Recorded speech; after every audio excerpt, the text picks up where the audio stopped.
Hello and welcome. In this video we're looking at the new Player of the Month for the Premier League, which has just been awarded today and been brought into content. It's for the Player of the Month for December. It's Martin Ødegaard of Arsenal. He's been given an 89 rated card, as you can see. Central attacking midfielder, can also play central midfielder as well. 5-star skill moves, 3-star weak foot. He's very much left-footed, as you can tell for there. And yeah, he's been given this 89 card due to his performances back in December. It's a 2-segment SBC, as we'll have a look in a minute. But this is the card itself. As you can tell, it's got good passing, good dribbling, as well as some decent pace and shooting on it as well. Lacking a little bit in the physicals department, as he's not the most physical player in the world. The strength and the aggression are a little low because of that. The dribbling, as we say with most cards, the highest stats we normally with a card like of this type, with like the weaker kind of less physical players, they have lower reactions and lower composure in comparison. Obviously, there are a few exceptions, but this one follows that trend where the ball control, dribbling, balance, and agility are higher, reactions and composure are lower. Somebody like, who was it the other day that we had? Was it Raul Garcia or was it Harry Kane or somebody like that? Composure is higher, reactions are higher, but they have the lower the agility and the balance. Some players you'll find a happy medium, but this is a card like this. So, chemistry styles you might want to put on this. Obviously, the first one that jumps out would be a hunter. If you're playing him in an attacking role behind the front two, he's already got very good passing, vision, and the dribbling stats of dribbling side of his stats. But you could give him that little bit more pace, get up to 96, 93, and also it would boost the shooting nicely as well into the 90s. He has got some good traits, especially for a cam type position. The flare passes, and the outside the foot shot trait means that you can bring in that bit of style to your attacking midfielder. The other chem cards you could be looking at, a Deadeye if you really want to max out that passing and concentrate on the shooting, or even a Maestro if you're worried about that reactions and you want it higher than the 80. The Maestro, I think, gets it up to a 90. I think it's a plus 10, although there is a nagging bit in my mind that's saying it's like plus 12 or something like that. The other option, chemistry styles, I find you either put in to accentuate what's already a nice stat, or you use it to strengthen what is a weak stat. So if you, for example, if you're playing this card at central midfield, you can see the left-hand side is already high green stats, but the right-hand side, the physicals and defending, are lower.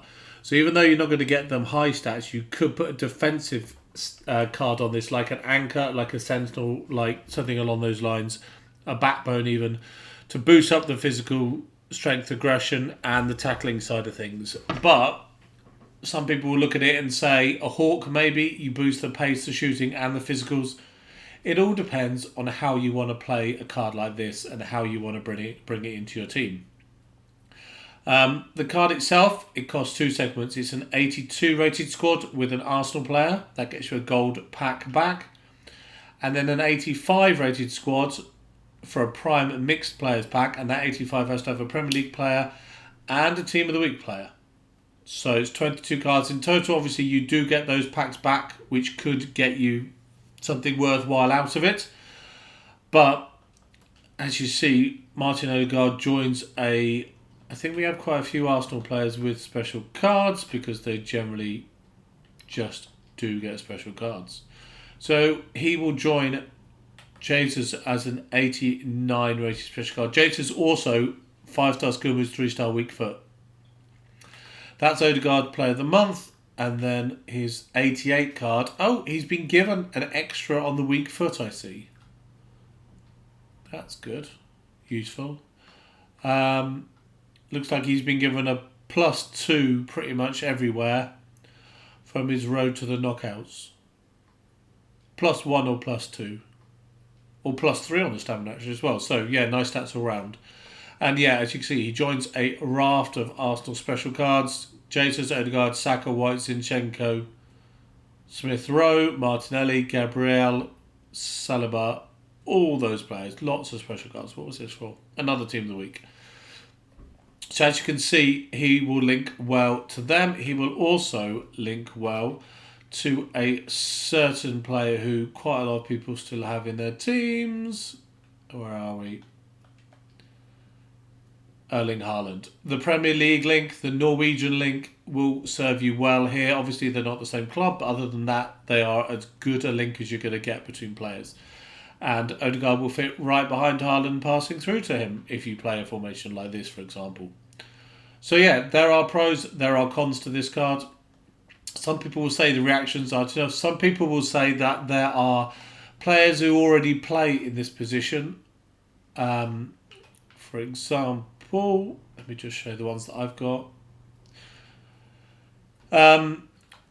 Wilson is obviously a kind of budget for this position, but it's still got nice similar. It's kind of a similar card in a way to that. But Paqueta is a live card. Bernardo Silva is a standard. Mahrez was released recently. Sancho was the Winter Wildcard promo, and De Bruyne is an obvious standout from the start of the game. All of these players will play in roughly the same position, and is Ødegaard enough of an improvement on them to be to make it worthwhile to complete that card, to swap in those two squads? That's up to you to decide. If you're an Arsenal fan, if you want that Haaland link, and if you just collect Premier League Arsenal players, then yes, it will be right up your street. Other than that, you just have to make a balanced decision with what you've got in your squad, what you've got in your club in general, and how he would fit in. Is he worthwhile, or is he going to be an 89 rated piece of fodder within like a week or so? So yeah, it's new, it's here for today, it's here for at least another 30 days. We've got a whole month of these. Also, that means that we are soon going to have other Player of the Month cards, because at the moment, what's the kind of rating that we've got for them so far?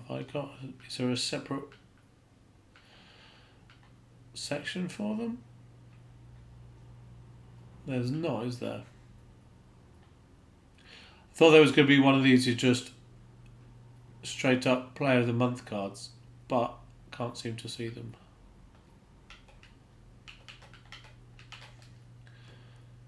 Like this keen one here. That's what I was looking for.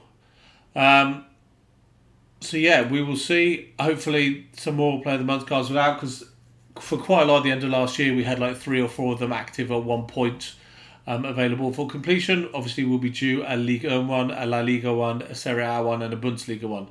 So we will see what comes out of that. See if we get any more later today or even tomorrow, depending on when the votes and when the announcements get made by the other leagues as to who has actually won it for December for the other leagues, or even, no, not January, because we're still there. But yeah, we will see how they go.